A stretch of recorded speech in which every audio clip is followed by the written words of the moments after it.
जय हिंद दोस्तों, कैसे हैं आप सभी। आशा करता हूं बहुत ही अच्छे होंगे। इस वीडियो में हमारे पास है 9 दिसंबर की सेकंड शिफ्ट का पेपर छूट चुका है। हमारे पास है बिल्कुल 100% रियल क्वेश्चन। आज की शिफ्ट में साइंस के न्यूमेरिकल और करंट अफेयर ने सबको चौंकाया। हर प्रश्न के साथ हम एक्स्ट्रा फैक्ट्स भी देखेंगे, क्योंकि रेलवे वहीं से अगला सवाल बना रहा है। जिनका पेपर आगे है उनके लिए यह वीडियो बहुत ही जरूरी है। तो चलिए बिना देर किए शुरू करते हैं आज का सटीक एनालिसिस। देखते हैं पहला क्वेश्चन क्या पूछा था आपसे। पहला क्वेश्चन जो पूछा था वह पूछा था शूटिंग के क्षेत्र में मेजर ध्यानचंद खेल रत्न पुरस्कार 2025 किसे दिया गया। आपसे पूछा कि शूटिंग के क्षेत्र में मेजर ध्यानचंद खेल रत्न पुरस्कार 2025 किसे दिया गया। बताइए राइट आंसर क्या हो जाएगा।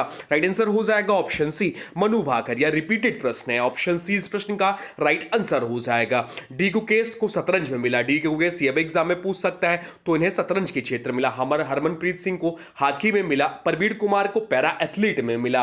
परवीर कुमार को पैरा एथलीट में मिला और मनु भाकर को शूटिंग मिला। इन सभी को 2025 का मेजर ध्यानचंद खेल रत्न पुरस्कार मिला है। अब चलते हैं अगले प्रश्न की ओर। देखते हैं अगला प्रश्न क्या पूछा है आपसे। अगला प्रश्न जो पूछा था इस शिफ्ट में वह पूछा था अप्रैल 2025 में भारत के 107वें राष्ट्रीय उद्यान के रूप में किसे अधिसूचित किया गया। आपसे पूछा था कि अप्रैल 2025 में भारत के 107वें राष्ट्रीय उद्यान के रूप में किसे अधिसूचित किया गया। बताइए राइट आंसर क्या हो जाएगा। राइट आंसर हो जाएगा ऑप्शन बी। ऑप्शन बी इस प्रश्न का राइट आंसर हो जाएगा। सिमलीपाल राष्ट्रीय उद्यान इस प्रश्न का राइट आंसर हो जाएगा। या कहां पर है सिमलीपाल राष्ट्रीय उद्यान, तो यह जो है उड़ीसा राज्य में स्थित है, या उड़ीसा का दूसरा राष्ट्रीय उद्यान है। तो पहला कौन सा, यह एग्जाम में पूछ सकता है। तो पहला जो है भितरकनिका है। इसे भारत का 107वां नेशनल पार्क घोषित किया गया। यह एग्जाम में पूछा था। अब चलते हैं अगले प्रश्न की ओर। देखते हैं अगले क्या पूछा था। अगला प्रश्न पूछा था एशियाई कुश्ती चैंपियनशिप 2025 में भारत के लिए पहला गोल्ड मेडल किसने जीता। आपसे पूछा था कि एशियाई कुश्ती चैंपियनशिप 2025 में भारत के लिए पहला गोल्ड मेडल किसने जीता था। बताइए क्या होगा राइट आंसर। यह इंपॉर्टेंट प्रश्न था और रिपीटेड हुआ है प्रश्न। एशियाई कुश्ती चैंपियनशिप 2025, इसमें जो राइट आंसर हो जाएगा वो हो जाएगा ऑप्शन सी मनीषा भानवाल वाला। इस प्रश्न का राइट आंसर हो जाएगा। इन्होंने 62 किलोग्राम भार वर्ग में गोल्ड जीता। इन्होंने फाइनल में उत्तर कोरिया की किम ओकजू को हराया। यह आयोजन अस्मान यानी कि जार्डन में हुआ था। अस्मान जो कि जार्डन की राजधानी है। या 21वां संस्करण था, यह भी ध्यान रखना है। अब चलते हैं अगले प्रश्न की ओर। देखते हैं अगला प्रश्न क्या पूछा है आपसे। अगला प्रश्न जो पूछा था वह पूछा था आपदा जोखिम न्यूनीकरण के लिए संयुक्त राष्ट्र ससाकावा पुरस्कार 2025 किसे मिला। संयुक्त राष्ट्र ससाकावा पुरस्कार किसे मिला, यह आपसे पूछा है। बताइए क्या होगा राइट आंसर। राइट आंसर हो जाएगा option A doctor Mrityunjay Mohapatra. इस प्रश्न का राइट आंसर हो जाएगा। ऑप्शन ए जो है डॉक्टर मृत्युंजय महापात्रा, इस प्रश्न का राइट आंसर हो जाएगा। वे भारत मौसम विज्ञान के महानिदेशक हैं। उन्हें साइक्लोन मैन ऑफ इंडिया भी कहा जाता है। अब चलते हैं अगले प्रश्न की ओर। देखते हैं अगला प्रश्न क्या पूछा है आपसे। अगला प्रश्न जो पूछा है वह पूछा है बजट 2025-26 में केंद्रीय स्तर पर कितने अडल्ट टेकरिंग लैब्स एटीएल स्थापित करने की घोषणा की गई है। बताइए राइट आंसर क्या हो जाएगा। राइट आंसर हो जाएगा ऑप्शन सी 50,000 लैब्स इस प्रश्न का राइट आंसर था। सरकार ने देश भर में 50,000 नए अडल्ट टेकरिंग लैब्स स्थापित करने की घोषणा की। इसके पीछे जो उद्देश्य है वह स्कूल स्तर पर नवाचार, एसटीईएम शिक्षा, रोबोटिक्स और एआई को बढ़ावा देना। एटीएल नीति आयोग की पहल है जो छात्रों में वैज्ञानिक सोच विकसित करती है। यह कदम विकसित भारत 2047 के विजन के अनुरूप है। अब चलते हैं अगले प्रश्न की ओर। देखते हैं अगला प्रश्न क्या पूछा है आपसे। अगला प्रश्न जो पूछा है वह पूछा है टाइगर ट्रंप अभ्यास किन दो देशों के बीच आयोजित होता है। आपसे पूछा है कि टाइगर ट्रंप अभ्यास किन दो देशों के बीच आयोजित होता है। बताइए राइट आंसर क्या हो जाएगा। राइट आंसर हो जाएगा ऑप्शन सी भारत और अमेरिका के बीच। ऑप्शन सी इस प्रश्न का राइट आंसर हो जाएगा। टाइगर ट्रंप अभ्यास यह एक त्रिसेवा अभ्यास है, यानी कि थल जल वायु के बीच। 2025 में इसका चौथा संस्करण विशाखापट्टनम में हुआ। उद्देश्य इसके पीछे मानवीय सहायता और आपदा राहत संचालन है। अब चलते हैं अगले प्रश्न की ओर। देखते हैं अगला प्रश्न क्या पूछा है आपसे। अगला प्रश्न पूछा है इसरो ने वर्ष 2025 को किस वर्ष के रूप में घोषित किया है। आपसे पूछा कि इसरो ने वर्ष 2025 को किस वर्ष के रूप में घोषित किया है। बताइए राइट आंसर क्या हो जाएगा। राइट आंसर हो जाएगा ऑप्शन बी गगनयान वर्ष। गगनयान वर्ष इस प्रश्न का राइट आंसर हो जाएगा। ऑप्शन बी इस प्रश्न का राइट आंसर हो जाएगा। इसरो ने 2025 को गगनयान मिशन को समर्पित वर्ष घोषित किया है। गगनयान भारत का पहला मानव अंतरिक्ष मिशन है। 2025 2025 में मानवयुक्त उड़ान से जुड़े परीक्षण और मिशन गतिविधियां तेजी की गई। यह कदम भारत को मानव अंतरिक्ष उड़ान करने वाले देश की सूची में शामिल करेगा। बाकी बात यहां हो रही इसरो की, तो इसरो का फुल फॉर्म ध्यान रखिए, इंडियन स्पेस रिसर्च ऑर्गेनाइजेशन। इसकी स्थापना जो थी 15 अगस्त 1969 को हुई थी। इसका हेडक्वार्टर जो है वह बेंगलुरु कर्नाटक में है। अब आप लोग बताइए वर्तमान समय में इसरो के अध्यक्ष कौन है। अब चलते हैं अगले प्रश्न की ओर, देखते हैं अगला प्रश्न क्या पूछा है आपसे। अगला प्रश्न जो पूछा है वह पूछा है, हाल ही में आंध्र प्रदेश के उप मुख्यमंत्री कौन से अभिनेता बने हैं। हाँ, आपसे पूछा कि हाल ही दिनों में आंध्र प्रदेश के उप मुख्यमंत्री कौन से अभिनेता बने हैं। बताइए राइट आंसर क्या हो जाएगा। राइट आंसर हो जाएगा ऑप्शन सी, पवन कल्याण इस प्रश्न का राइट आंसर हो जाएगा। ऑप्शन सी इस प्रश्न का राइट आंसर हो जाएगा। पवन कल्याण जो है प्रसिद्ध तेलुगु फिल्म अभिनेता हैं। वह जनसेना पार्टी के संस्थापक हैं। 2024 के बाद गठित सरकार में पवन कल्याण आंध्र प्रदेश के उप मुख्यमंत्री हैं। वह राजनीति और सिनेमा दोनों क्षेत्रों में प्रभावशाली व्यक्तित्व हैं। अब चलते हैं अगले प्रश्न की ओर, देखते हैं अगला प्रश्न क्या पूछा है आपसे। अगला प्रश्न जो पूछा है वह पूछा है 2025 में बांस उद्योग नीति को सर्वप्रथम किस राज्य ने लागू किया है। आपसे पूछा है कि 2025 में बांस उद्योग नीति को सर्वप्रथम किस राज्य ने लागू किया है। बताइए राइट आंसर क्या हो जाएगा। राइट आंसर हो जाएगा ऑप्शन डी, महाराष्ट्र इस प्रश्न का राइट आंसर हो जाएगा। ऑप्शन डी इस प्रश्न का राइट आंसर हो जाएगा। महाराष्ट्र 2025 में बांस उद्योग नीति लागू करने वाला पहला राज्य बना। इस नीति का उद्देश्य बांस आधारित उद्योग, एमएसएमई रोजगार और ग्रामीण अर्थव्यवस्था को बढ़ावा देना है। इससे स्थानीय कारीगरों, किसानों और उद्यमियों को सीधा लाभ मिलेगा। बांस को ग्रीन गोल्ड के रूप में विकसित करने पर फोकस है। अब चलते हैं अगले प्रश्न की ओर, देखते हैं अगला प्रश्न क्या पूछा है आपसे। अगला प्रश्न जो पूछा है वह पूछा है 2025 में अरुणाचल प्रदेश में तितली की नई प्रजातियां दर्ज की गई। इनमें से कौन सी तितली पहली बार देखी और पहचान की गई। बताइए राइट आंसर क्या हो जाएगा। राइट आंसर हो जाएगा ऑप्शन ए, यूथालिया मलक्कावा इस प्रश्न का राइट आंसर, मलक्काना इस प्रश्न का राइट आंसर हो जाएगा।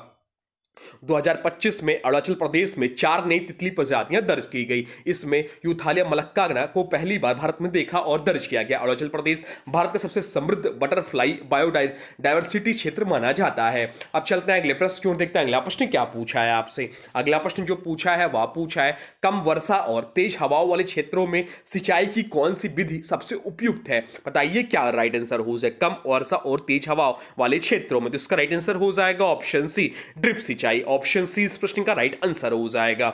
ड्रिप सिंचाई में पानी सीधे जड़ों तक बूंद बूंद पहुंचाया जाता है। तेज हवाओं में छिड़काव से पानी उड़ जाता है। ड्रिप में यह नुकसान नहीं होता। कम वर्षा वाले क्षेत्रों में यह विधि जल की सबसे अधिक बचत करती है। वाष्पीकरण और बहाव न्यूनतम होता है। अब चलते हैं अगले प्रश्न की ओर, देखते हैं अगला प्रश्न क्या पूछा है आपसे। अगला प्रश्न जो पूछा है वह पूछा है, बीवा टेक्नोलॉजी समिट 2025 का आयोजित कहां किया गया। आपसे पूछा कि बीबा टेक्नोलॉजी समिट 2025 का आयोजन कहां किया गया। बताइए राइट आंसर क्या हो जाएगा। राइट आंसर हो जाएगा ऑप्शन सी, पेरिस फ्रांस में। ऑप्शन सी इस प्रश्न का राइट आंसर हो जाएगा। बीबा टेक्नोलॉजी यानी कि बीबा टेक यूरोप का एक प्रमुख स्टार्टअप व टेक्नोलॉजी इवेंट है।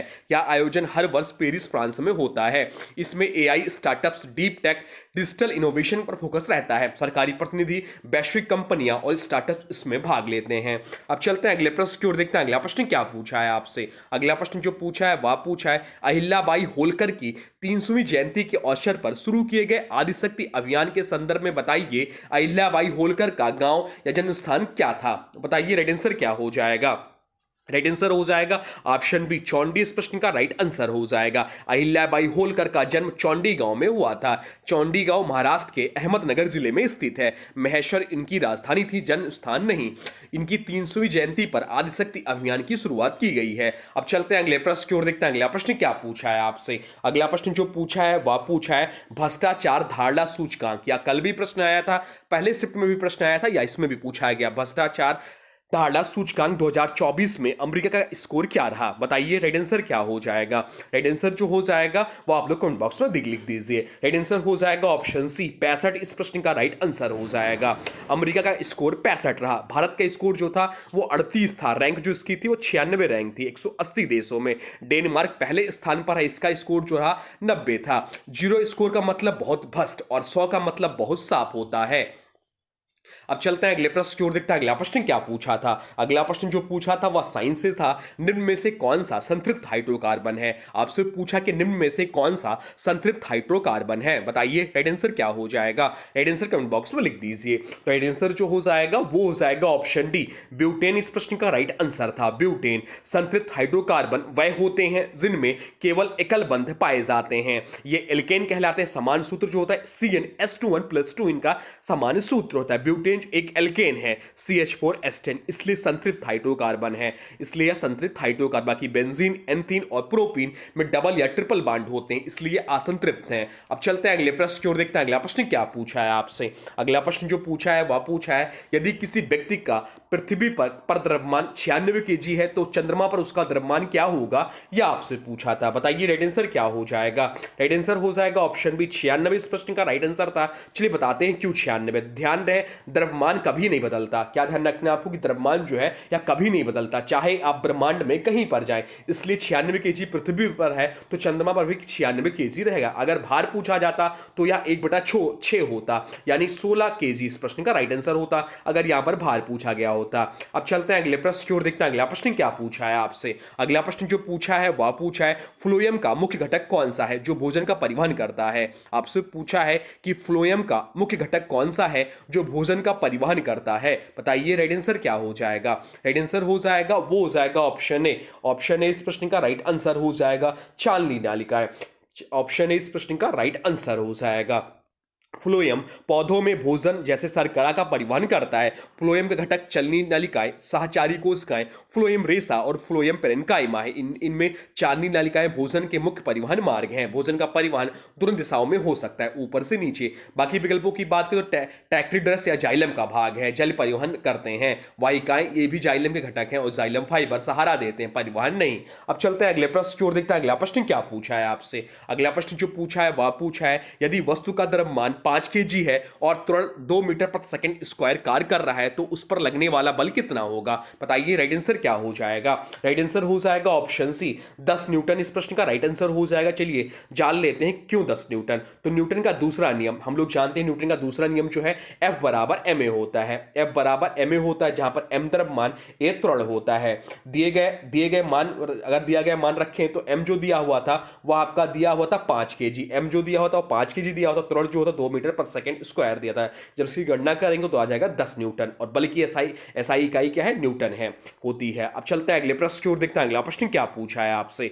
अगला प्रश्न जो पूछा है वह पूछा है उत्तल लेंस में जब वस्तु को फोकस दूरी f के दुगने, आपसे पूछा कि उत्तल लेंस में जब वस्तु को फोकस दूरी के दुगने से अधिक दूरी पर रखा जाता है तो प्रतिबिंब कैसा बनेगा, बताइए राइट आंसर क्या हो जाएगा। राइट आंसर हो जाएगा ऑप्शन बी, वास्तविक, उल्टा और छोटा बनेगा। ऑप्शन बी इस प्रश्न का राइट आंसर हो जाएगा। जब वस्तु दुगनी फोकस से अधिक दूरी पर रखी जाती है तो प्रतिबिंब जो है और प्रतिबिंब और जो दुगनी फोकस के बीच बनता है। इस स्थिति में प्रतिबिंब वास्तविक और उल्टा होता है। प्रतिबिंब का आकार वस्तु से छोटा होता है। यह क्लासिक रे डायग्राम आधारित प्रश्न है। अब चलते हैं अगले प्रश्न की ओर, देखते हैं अगला प्रश्न क्या पूछा है आपसे। अगला प्रश्न जो पूछा है वह पूछा है ल्यूकोप्लास्ट का रंग कैसा होता है। आपसे पूछा है कि ल्यूकोप्लास्ट का रंग कैसा होता है, बताइए राइट आंसर क्या हो जाएगा। राइट आंसर हो जाएगा ऑप्शन सी, रंगहीन और सफेद होता है। ऑप्शन सी इस प्रश्न का राइट आंसर हो जाएगा। ल्यूकोप्लास्ट का रंग जो होता है, ल्यूकोप्लास्ट में कोई पिगमेंट यानी कि वर्णक नहीं होता या जड़ों और भूमिगत तनों में पाया जाता है।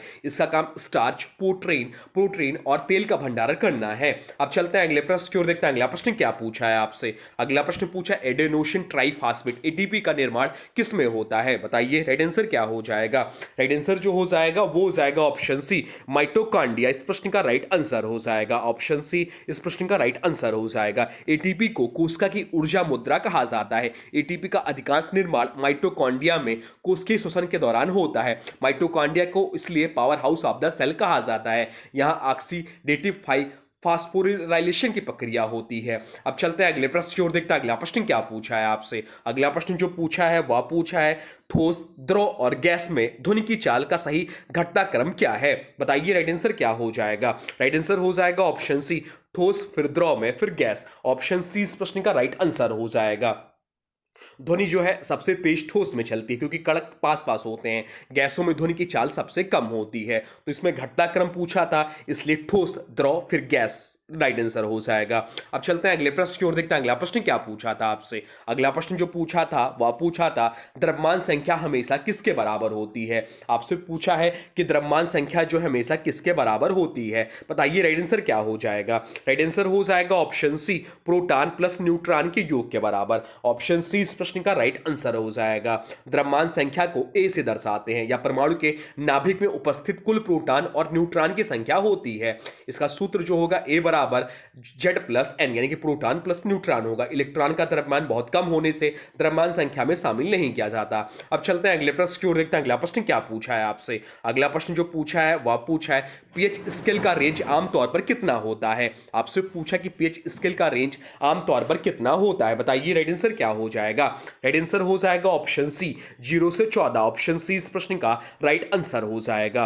पीएच स्केल किसी विलयन की अम्लता या क्षारीयता बताता है। अगर पीएच का मान 0 से 6 के बीच में है तो वह जो है वह विलयन अम्लीय है। अगर पीएच का मान 7 है तो वह उदासीन है। अगर पीएच का मान 8 से 14 है तो वह विलयन जो है वह क्षारीय है। तो ये चीज ध्यान रखना है। तो ये रहे 9 दिसंबर सेकेंड शिफ्ट में पूछे गए रियल प्रश्न जो आपके एग्जाम में पूछे गए थे। अगर कोई प्रश्न आपको नहीं, आपने पेपर दिया, कोई प्रश्न इसमें नहीं पूछा गया है तो कमेंट बॉक्स में जरूर बताइए। अब आज के वीडियो से प्रश्न है, इसका राइट आंसर आप लोग को कमेंट बॉक्स में बताना है। आज के वीडियो से प्रश्न है शूटिंग के क्षेत्र में मेजर ध्यानचंद खेल रत्न पुरस्कार 2025 किसे दिया गया। आपसे पूछा है कि शूटिंग के क्षेत्र में मेजर ध्यानचंद खेल रत्न पुरस्कार 2025 किसे दिया गया। इसका जो भी राइट आंसर हुआ कमेंट बॉक्स में जरूर बताइए, जरूर बताइए। तो दोस्तों ये थे आज की सेकंड शिफ्ट के वे महत्वपूर्ण प्रश्न जो सीधे एग्जाम सेंटर से मिले हैं। आपको आज का एनालिसिस कैसा लगा कमेंट में जरूर बताएं। अगर आपके पास कोई और प्रश्न है तो भी नीचे लिख दें। जाने से पहले वीडियो को लाइक करें और सबसे तेज अपडेट के लिए अपने चैनल रेलवे एग्जाम टारगेट को अभी सब्सक्राइब कर लें। मिलते हैं अगली शिफ्ट के साथ। पढ़ते रहिए, आगे बढ़ते रहिए। जय Hind. Thanks for watching railway exam target channel को।